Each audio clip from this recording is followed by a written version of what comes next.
What would you do if your quiet sanctuary became a battleground? For Daniel Hart, the answer was to fight not with fists, but with the sharp edge of justice. Deep in the Blue Ridge Mountains, his cabin was more than a home. It was a refuge from a world too loud, too fast. He'd built it with his own hands, log by log, a testament to his need for solitude after years in a city that chewed up his soul. The forest was his church, the whispering pines his congregation. But the Homeowners Association, a faceless entity from the nearby gated community, had other plans. It started with a letter, polite but firm, demanding Daniel join their HOA. He ignored it.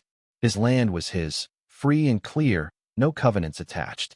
Then came the visit security guards in crisp uniforms, knocking on his door every Saturday at dawn, claiming he was disturbing the community aesthetic.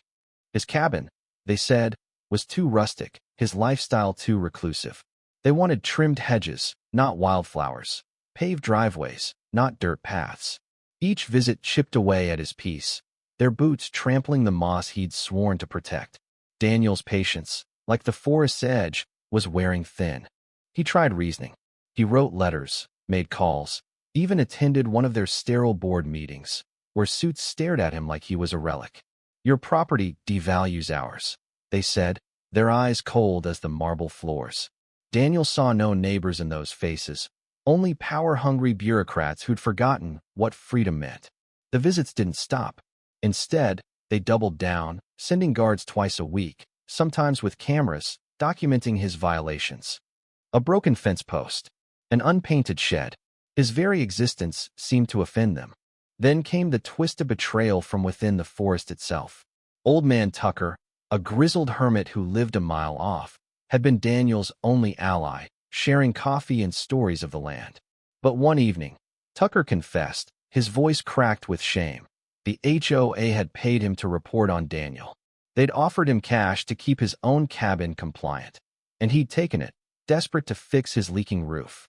Daniel's heart sank, not at the betrayal, but at the realization that even the wild could be bought. Yet Tucker's confession lit a fire in him. If the HOA thought they could bully him into submission, they'd underestimated the man they'd cornered. Daniel didn't rage or shout. He studied.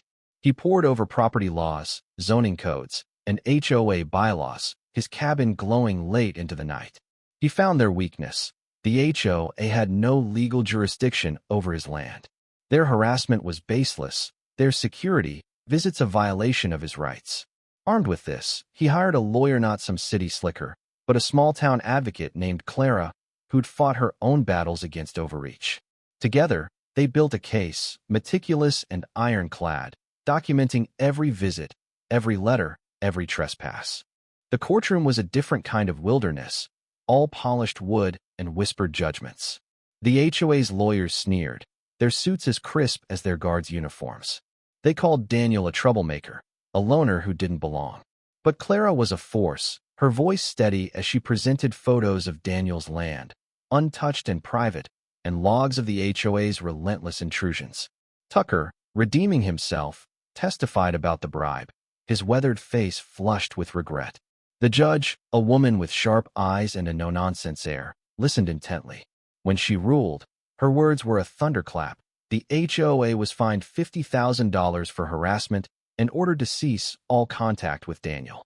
The victory wasn't just the money, though it paid for Clara's fees and a new roof for Tucker. It was the silence that followed. No more boots on his porch, no more letters in his mailbox. Daniel stood outside his cabin that evening, the forest alive with crickets, and felt the weight of his solitude return, pure and unbroken.